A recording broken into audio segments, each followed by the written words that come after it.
Assalamualaikum warahmatullahi wabarakatuh. Bismillah, alhamdulillah, la haula wala quwata illa billah.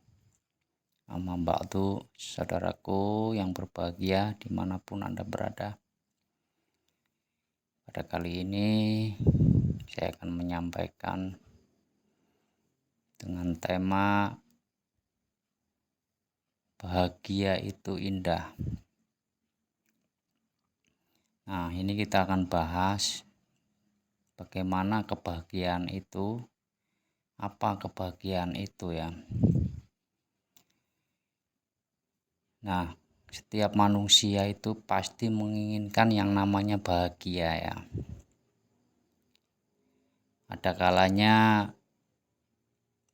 banyak dari kita yang sedih karena memikirkan hal-hal ataupun masalah yang menimpa diri kita sehingga kita tidak bisa bahagia. Hanya saja di sini kebanyakan dari kita hanya menyimpulkan kebahagiaan itu ketika semua yang kita butuhkan terpenuhi. Baik itu kebutuhan keluarga, kebutuhan untuk sekolah, untuk makan, terus yang sekunder ya, yang primer, kendaraan bagus, rumah bagus ya, semua bisa tercover, semua bisa terkendali oleh situasi yang diinginkan oleh dirinya. Nah, di sisi lain mereka tidak mengetahui bahwa di balik kebahagiaan itu ada kesesatan yang amat dalam ya. Jadi ada kegelapan yang sangat pekat karena kita hanya mengetahui kebahagiaan itu dari sisi dohirnya, dari sisi jasmaniahnya, sehingga mengukur kebahagiaan itu dari materi yang telah kita peroleh. Yang kedua, kebahagiaan di sini ada juga yang lebih halus ya. Dan itu juga bukan kebahagiaan yang sesungguhnya.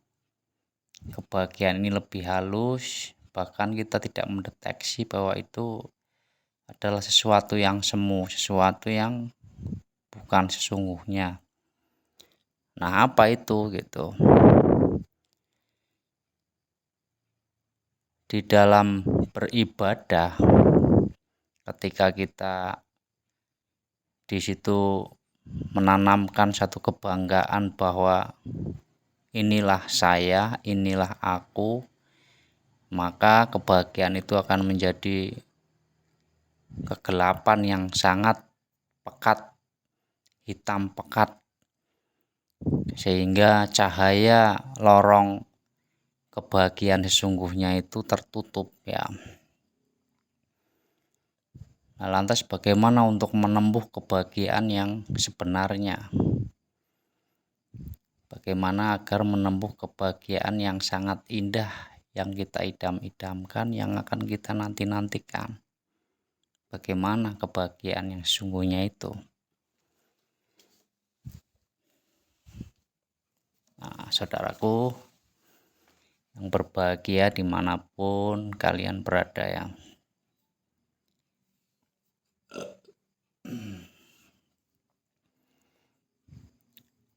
Jadi untuk menempuh kebahagiaan yang hakiki, kebahagiaan yang penuh dengan keindahan, jadi harus ada beberapa langkah yang harus kita jalani, dan itu memang kita harus mengarungi laut yang ombaknya begitu ganas. Kita harus melewati bukit yang sangat terjal ya. jurang di mana-mana, kanan kiri, dan itu tidak bisa kita hindari, dan kita harus bisa mencari celah untuk sampai kepada tujuan kita ya.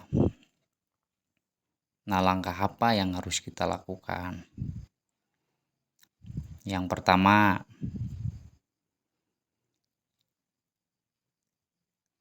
tetapkan sifat-sifat Allah di situ ya.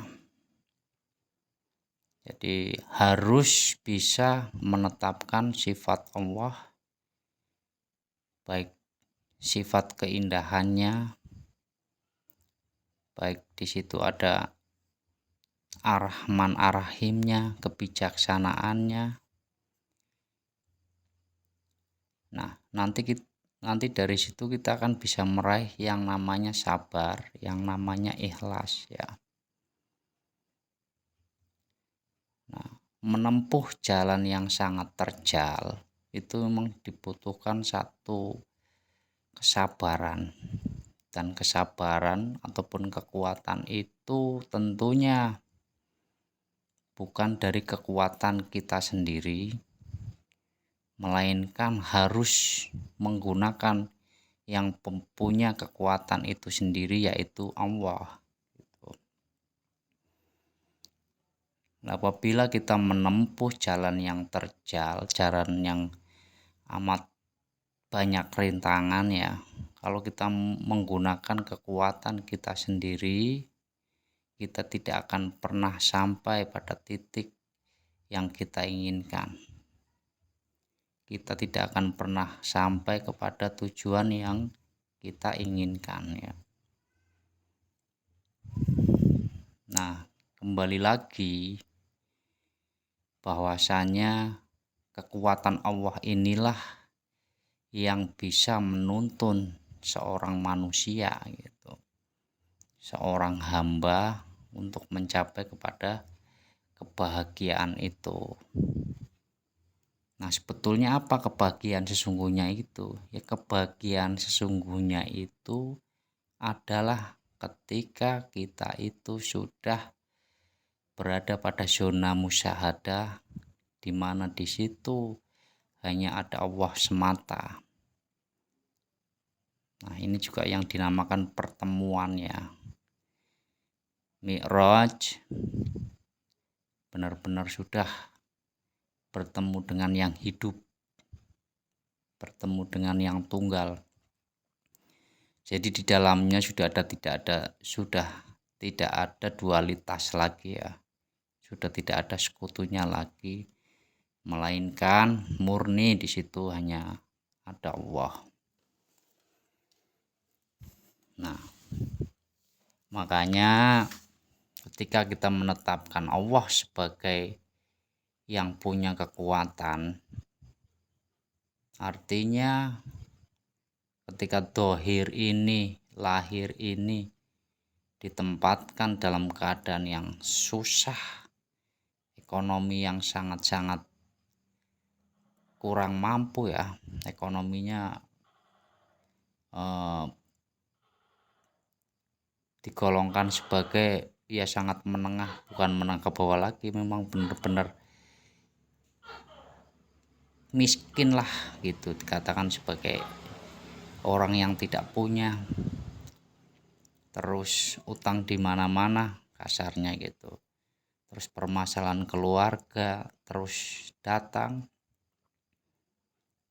Nah, apabila kita tidak bisa menetapkan Allah bahwa semua itu adalah kekuatan dan keinginan dan kekuatan Allah, ya maka kita akan dohirnya sudah tidak bahagia, apalagi batinnya kan gitu. Nah, itu yang pertama. Yang kedua, apabila dohirnya memang diberikan dengan keberadaan ya, artinya kaya lah, artinya segala apa kita ingin itu terlaksana. Jadi dari segi materi ini tercukupi gitu. Nah, ini juga akan menjadi bukan kebahagiaan manakala di situ dia tidak bisa melihat keinginan dan kekuatan Allah di dalamnya gitu. Sehingga dirinya itu masih dibawa bahwa akulah yang kaya.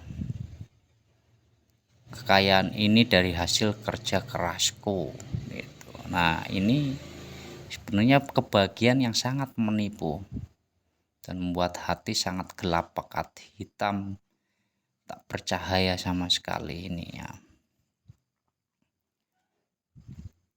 Lah akan tetapi ketika kita itu bisa menetapkan Allah di dalam situasi dohiriah apapun, baik itu senang, susah, ya sudah.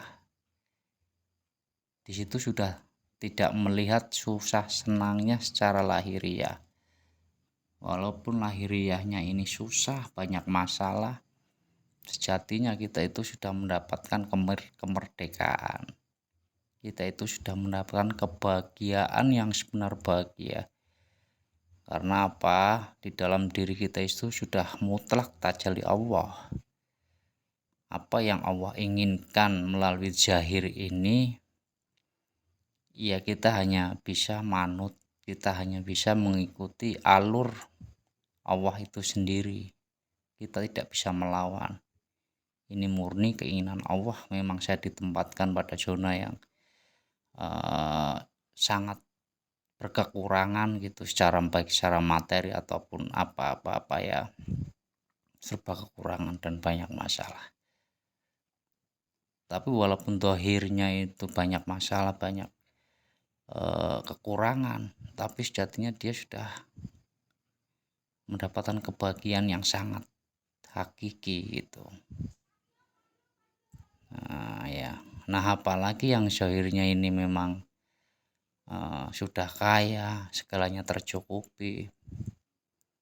Kembali lagi apabila dia bisa mentajalikan Allah, Allah sudah bertajali di dalam dirinya, maka di samping dia mendapatkan kebahagiaan dunia, akhirat pun lebih-lebih kan gitu. Ya. Jadi paham ya, kebahagiaan tidak bisa dilihat secara dohir. Kita melihat orang miskin kok kayak susah banget buat makan aja, nggak bisa makan aja sehari ketemu sekali aja sudah untung gitu. Terus lihat tempat tidurnya, rumahnya pakai gelaran kardus saja, terus di situ nggak ada apa-apa. Kita yang melihat memang dia sangat susah. Nah, di sisi lain ketika seorang itu sudah mentajalikan atau Allah sudah bertajali dalam dirinya, sungguhnya dia sangat nikmat sekali. Sangat nikmat sekali dengan situasi yang diberikan oleh Allah gitu. Jadi tinggal nunggu matinya jasad saja, dia sudah kembali dengan tenang, kembali dengan jiwa yang mutmainah, sehingga bisa meraih husnul khotimah dan meraih kebahagiaan dan keindahan yang hakiki. Nah, segitu saja, mudah-mudahan paham ya antara kebahagiaan dohir, kebahagiaan lahir, dan kebahagiaan batin ataupun kebahagiaan lahir batin gitu.